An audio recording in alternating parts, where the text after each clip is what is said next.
જય ધન્વંતરી, મારું નામ ડૉક્ટર ચંદ્રિકા ગોહિલ છે. હું નેચરોપેથિસ્ટ અને એક્યુપંચરિસ્ટ છું. હાલમાં સુરતમાં નેચરોપેથીની, આયુર્વેદની અને એક્યુપંચરની પ્રેક્ટિસ કરું છું. તો આપણી સાથે છે આશાબેન.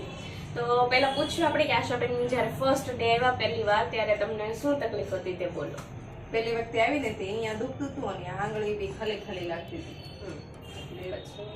ખંભામાં દુખાવો હતો ને હાથ આખો ભારે ભારે હતો. હાથમાં દુખાવો હતો, પછી આંગળીઓમાં એને ટેરવામાં તમ થાય એવું થતું હતું, બળતરા થતી હતી, દુખાવો થતો હતો. આટલી તકલીફ હતી. અને પહેલી વાર તે 25 તારીખે આવેલા હતા, એટલે આજથી 5 દિવસ પહેલા. આજે 29 તારીખ છે, એટલે 5 દિવસ પહેલા આવેલા હતા. અને આપણે એમને આયુર્વેદ પ્રમાણે ટ્રીટમેન્ટ કરેલી છે. એટલે કે આયુર્વેદ પ્રમાણે હું ડાયગ્નોસિસ કરું છું. વાયુ, પિત્ત, કફ અને આકાશવાયુ, અગ્નિ, જલ, પૃથ્વી જે ઇમ્બેલેન્સ થાય તેના લીધે રોગ આવે, અને તેના ડાયગ્નોસિસ પ્રમાણે હું આયુર્વેદિક મેડિસિન આપું છું અને એક્યુપંચર કરું છું.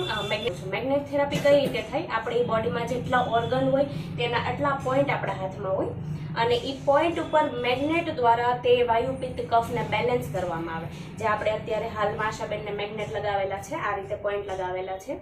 હવે અત્યારે 5મો દિવસ છે. હવે આશાબેન આપણે પૂછશું કે તમને આજે કેવું છે? આજે હાવ રેડી છે, થોડુંક સેજ દુખે છે. તો 5 દિવસમાં એટલું રિઝલ્ટ છે.